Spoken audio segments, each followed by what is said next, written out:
Welcome to Digication Scholars Conversations. I'm your host, Kelly Driscoll. In this episode, you'll hear part one of my conversation with Bill Torgerson, a lecturer in Rhetoric and Composition at Appalachian State University. My conversation with Bill took place before Hurricane Helene, which has had devastating effects on the campus and surrounding communities.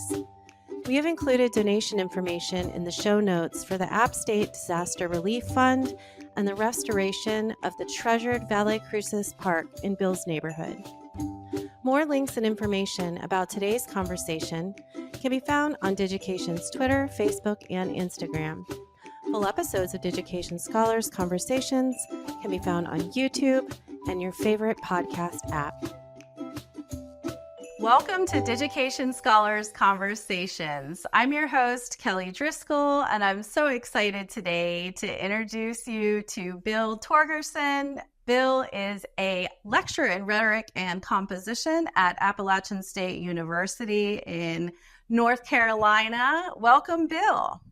Thanks. I'm very impressed that you nailed the Appalachian pronunciation. Oh, well, I've been corrected before. So when I came, I was in New York before I came to Boone, and they let me know right away that I was saying it wrong. So yeah. Well done by you. Well done. Oh, well, thank you. I appreciate that. I tend to kind of go back and forth because even though I grew up not far away up in Stanton, Virginia, we say it a little differently there. So I got corrected right away. I think actually on a prior podcast with one of your colleagues. So it's all fun. It's all fun. So I know, Bill, you've been using Digication for quite a long time, and I look forward to hearing about how you got started with that and how you're using it today. But before we start talking about technology, I'd love to hear a little bit about how you found your way to App State. Yeah, well, one thing I like to say that I live in Boone on purpose. So we, made some sacrifices and some drastic moves to get to the Boone area. I think if I back up, I went to graduate school in Georgia and was really bent and focused on being a creative writer.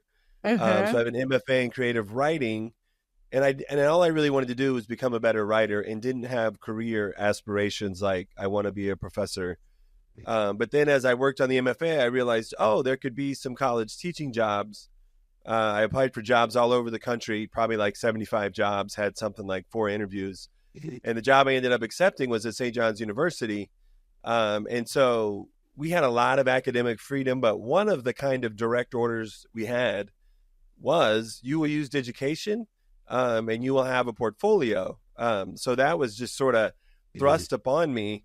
And it wasn't long until I really began to value just writing in digital spaces. I thought as a teacher of writing, if we're not working in digital spaces, what are we doing? So that was exciting, and that engaged the students. And so with that little nugget of being made to do something, that really grew into a tool that I've used ever since. Oh, thank you so much for sharing that. And I was just kind of curious with the teaching that you're doing now and the kind of students that you're working with. Do you have a lot of students that are coming in to just, for their love and appreciation of the craft of writing and a similar kind of mindset that you were in? Or do you have a lot of people that are already kind of thinking about what am I going to do after college? Well, so at App State, we have something called the Vertical Writing Curriculum, which is one of the exciting things about being here, in that the students have 4 required writing classes throughout their time as an undergraduate. So I teach in that program, and so people are taking a class that they have to take. So no, most of my students walk into the classroom saying, I thought I tested out of this. Why do I have to take this? I want in my major. And so one of the early goals for me is just to kind of shift that attitude a little bit more towards the positive and help them experience writing as something that's pleasurable. And I tend to not have a very difficult time of doing that. They have a lot of choices about their work. And one of the things that's really guided me for decades is the idea that it's fun to make stuff. And so a digital portfolio is something that you're making. And so once students start engaging in that, they start to forget that they're doing work.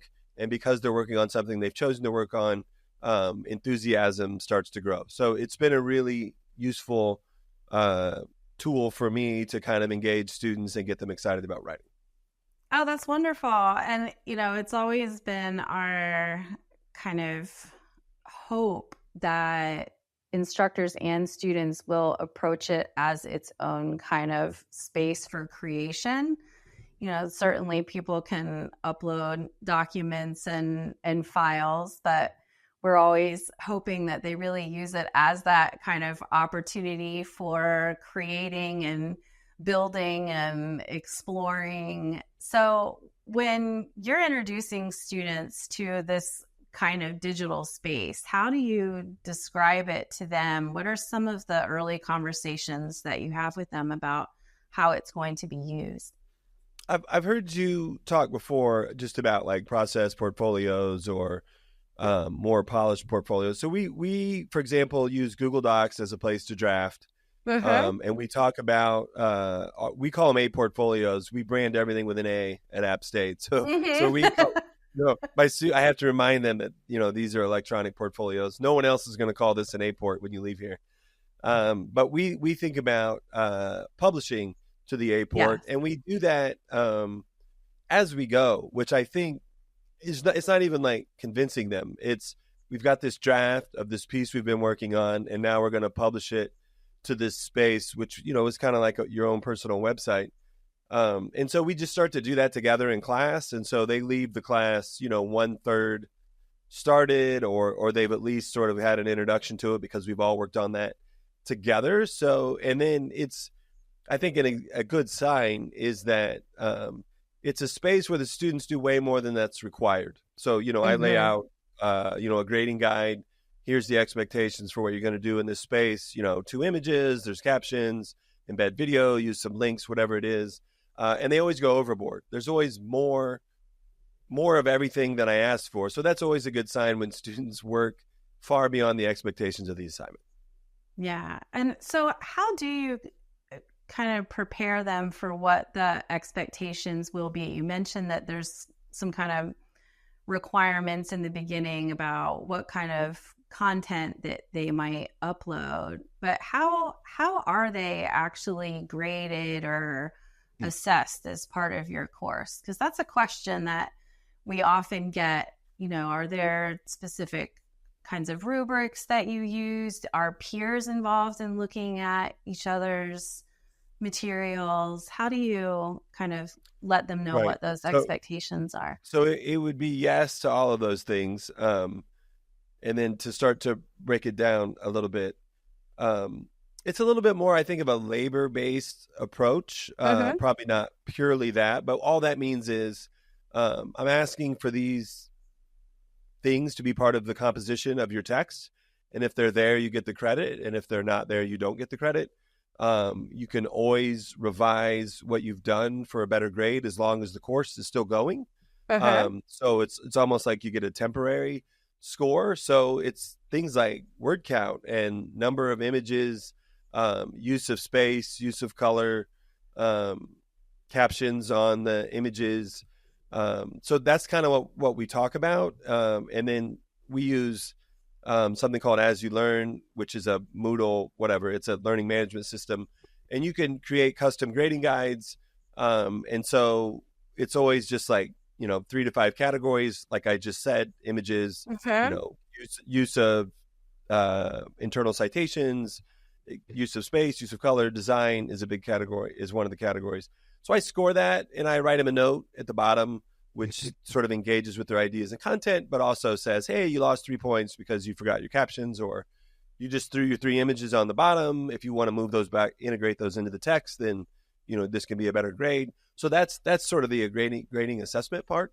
And then, the challenge, whether it's an online class, a hybrid class, or a solely face-to-face class, one of the things I take pride in is creating community. I used to have this professor that always said, Sam Watson at UNC Charlotte, he would always say, writing floats on a sea of conversation. Yeah. And so I'm trying to shift students out of error finding. Let's just talk to each other. Let's be a thoughtful, engaged audience for each other.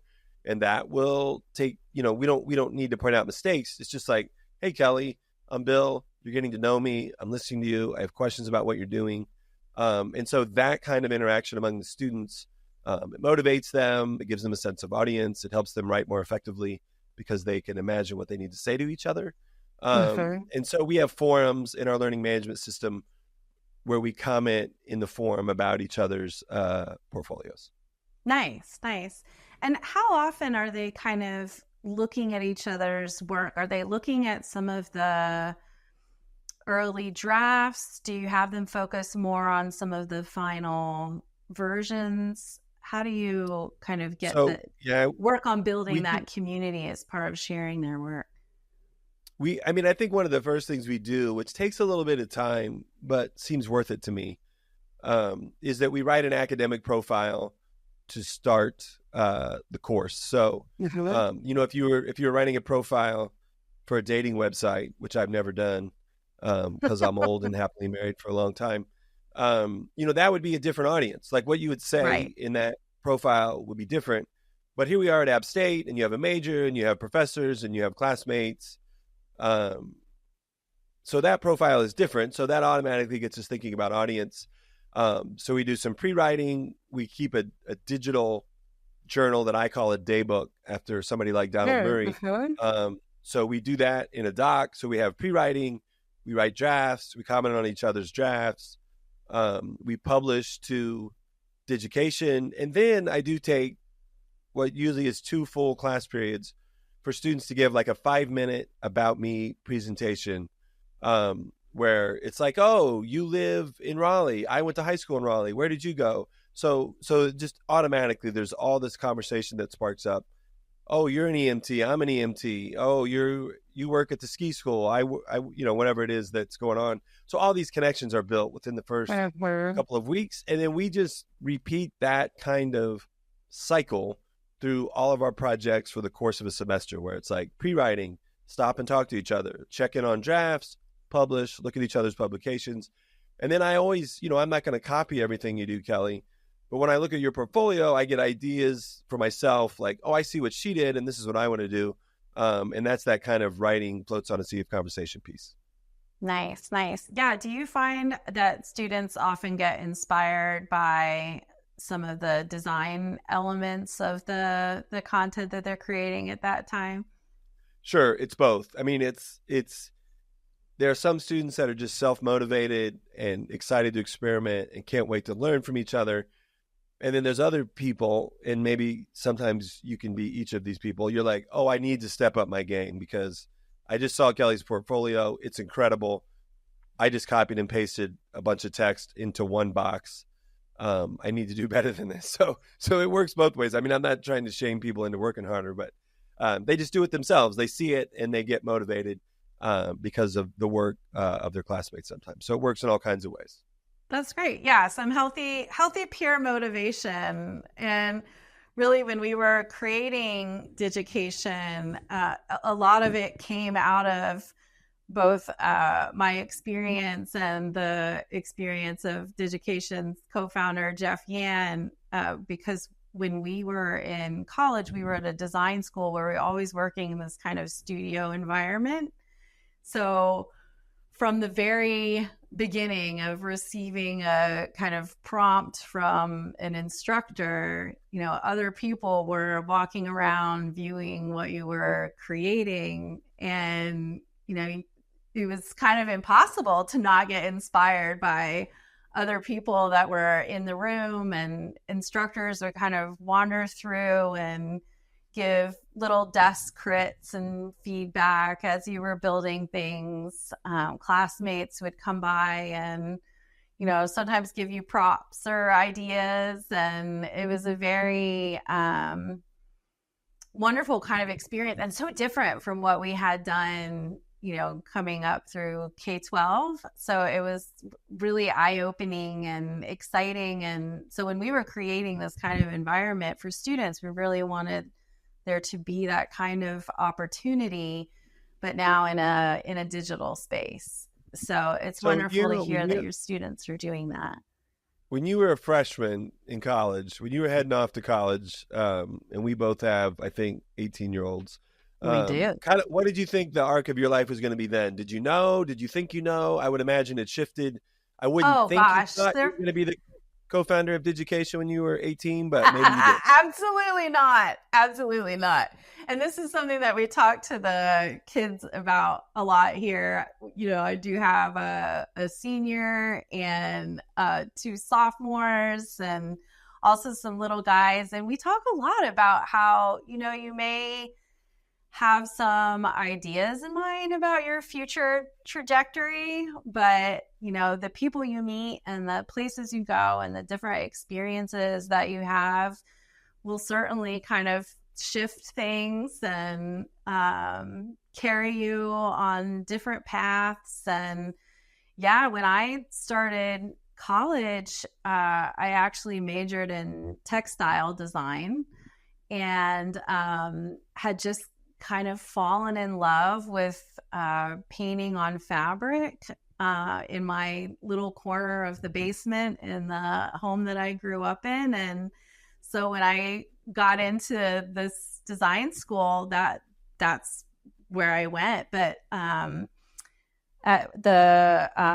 kind of foundation year at Rhode Island School of Design was just like so transformative. So even though I stayed in that path of textile design, my whole vision of art making and drawing and painting, and it just opened up a totally different world to me. And I had no intention at all of even taking computer classes, but I happened to fall into one that just shifted my path. And also didn't plan to become any kind of teacher, and then started teaching at the school that I went to after graduation. And from there started building tools for my students. So you just don't know where things are gonna take you. And I'm sure as an educator, you love working with students kind of for that reason, right? You're kind of catching them at this kind of moment in time where they've got ideas and you can kind of I remember, I think when I think first knew about Digication and met Jeff, I don't know, 15 or 20 years ago, it seemed like there was a sense of you saying to yourselves, we need something better than what we have here. Yes. And so then you started to work on creating a space that would be better for art creative minded students to have a space to put what they were making. Yeah. And it really did start as something I was teaching in the education program at the time that we started building this. And it was called the Digital Media Design Studio, but it was for, people that were preparing to become future art educators. And many of my students had, ideas about what that meant and may or may not have used computers to make art or create lesson plans and curriculum maps. So there was kind of a combination of tools that we were using, and the portfolio at the time was something that was definitely used for kind of creating that showcase of art. But within that education program was really about capturing their experience throughout their time at the program. And the program was using it to give them feedback and kind of track progress toward those professional practice teaching standards, and really also wanted it to be something that they could take with them to use after graduation for their own career advancement.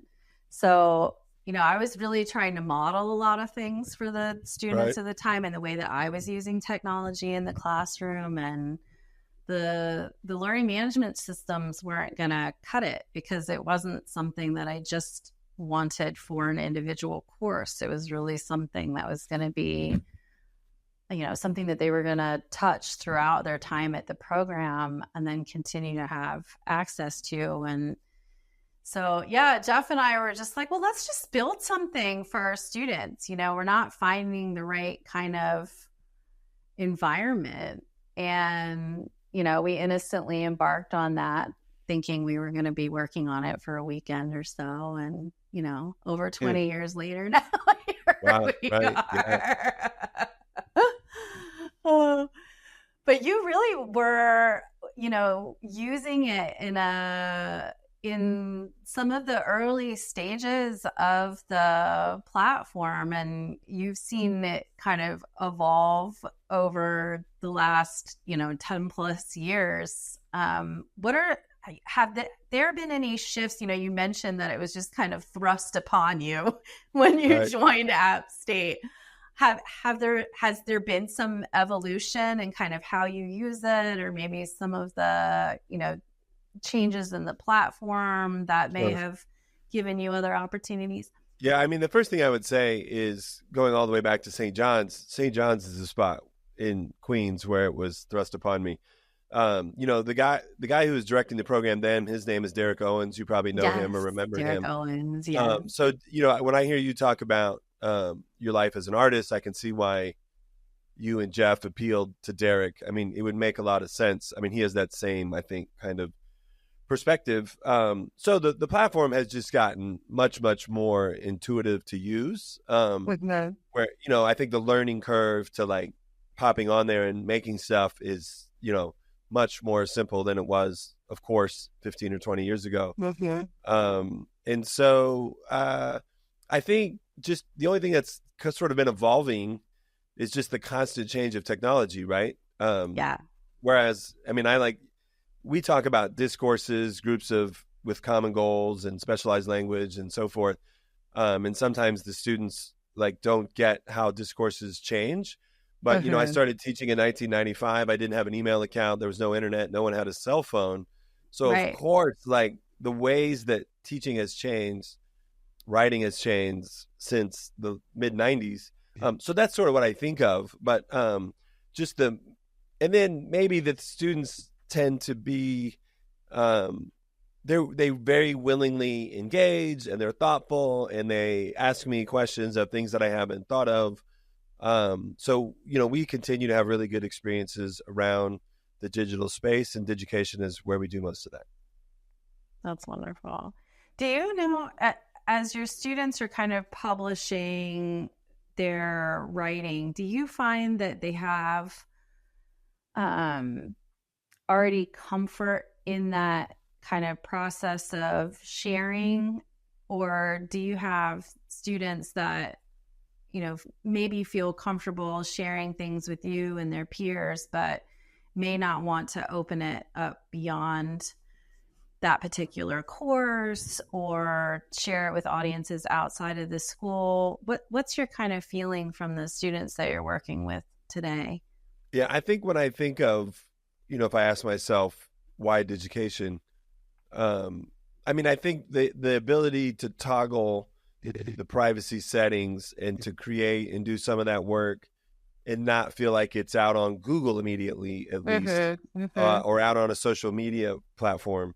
That's certainly one of the values. But then I think, totally guessing, 85, 90% of my students are totally fine and immediately eager, and in fact, make themselves really vulnerable really quickly, to the point where I'm like, woo, you really brought it.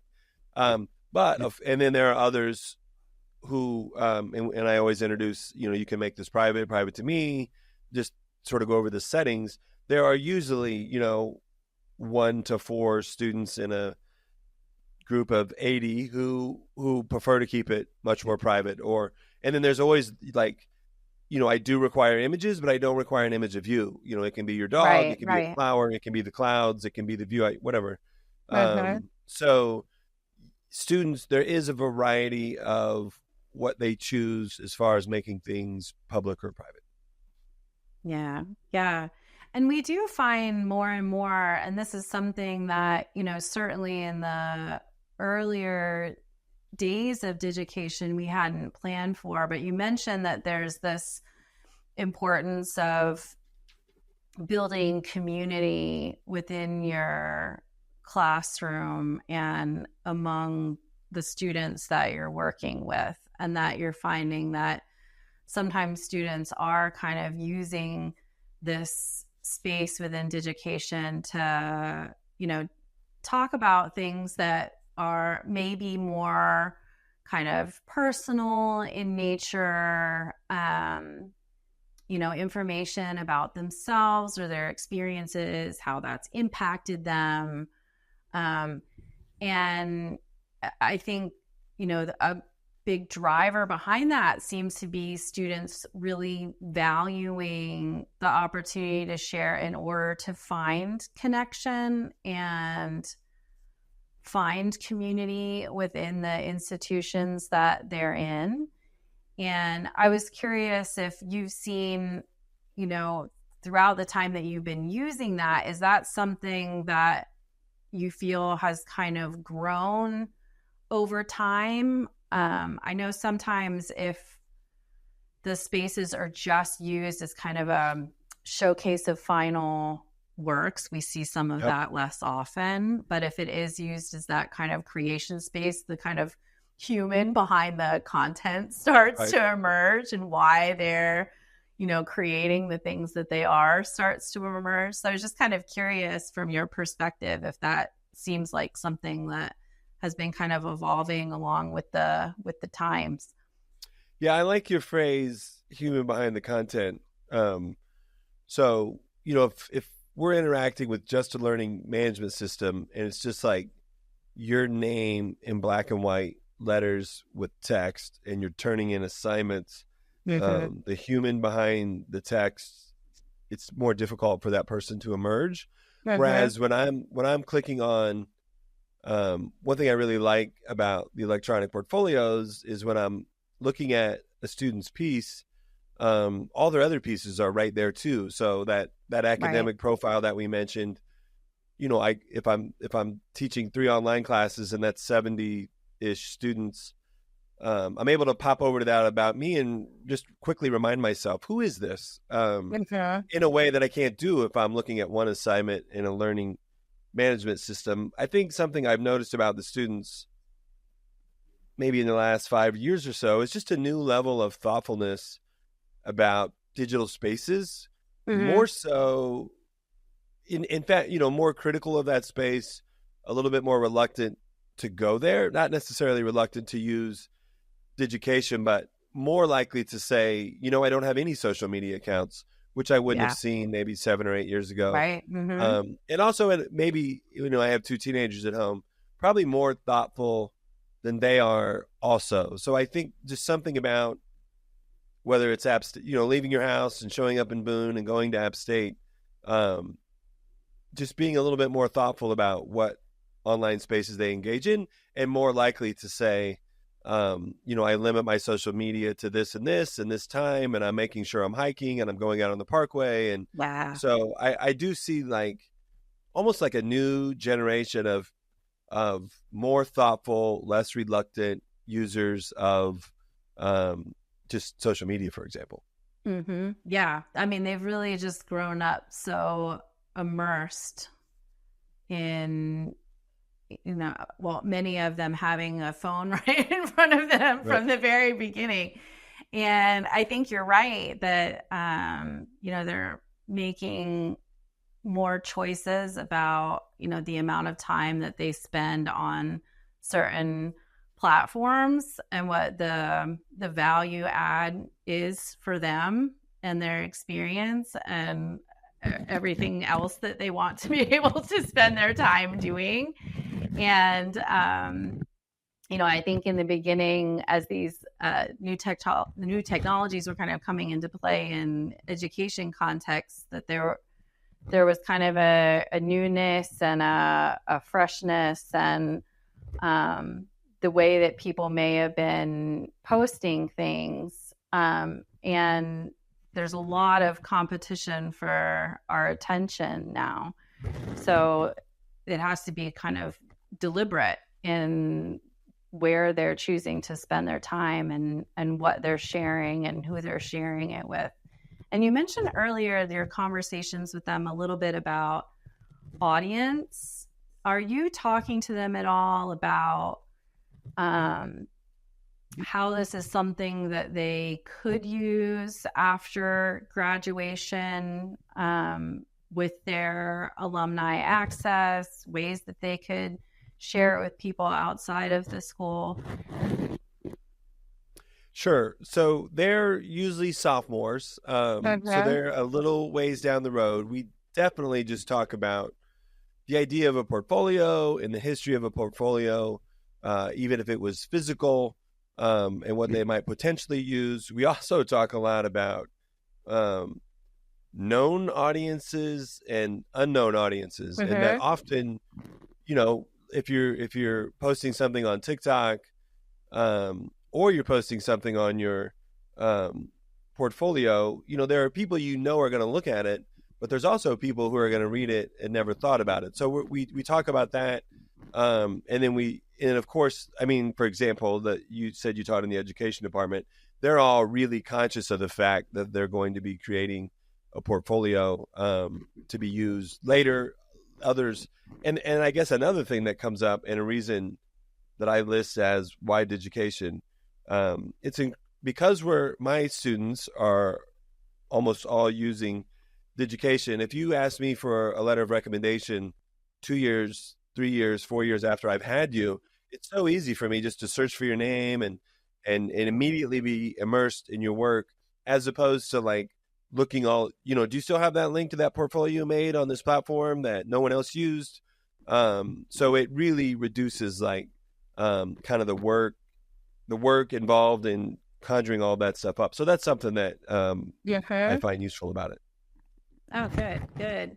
Yeah, I don't know if I've had someone mention that before, but that makes a lot of sense. I'm sure as soon as you see that portfolio, you can kind of remember the person, and you have that immediate access to the work that they created within your course. And you mentioned that most of them are sophomores in the in Rhetoric and Composition at App State. Are there other courses where the students may be utilizing this technology again? Yeah, so that's certainly within the vertical writing curriculum. So they could easily use it in their required 1000 level class. Mine's called 2001, Writing Across the Curriculum. So there are students come to my class, some of them having used Digication. It's a little bit more of an unknown once they leave the vertical writing curriculum and go out into whatever their majors are. It's hard for me to say. I don't know. Here's a preview of what's coming up next in part 2 of my conversation with Bill Torgerson, a lecturer in Rhetoric and Composition at Appalachian State University. The ability to learn content, the ability to present the content in an engaging way that makes it easily digestible to the audience, whether it's a player or a student, those are really important in both of those spaces and probably strengths of mine.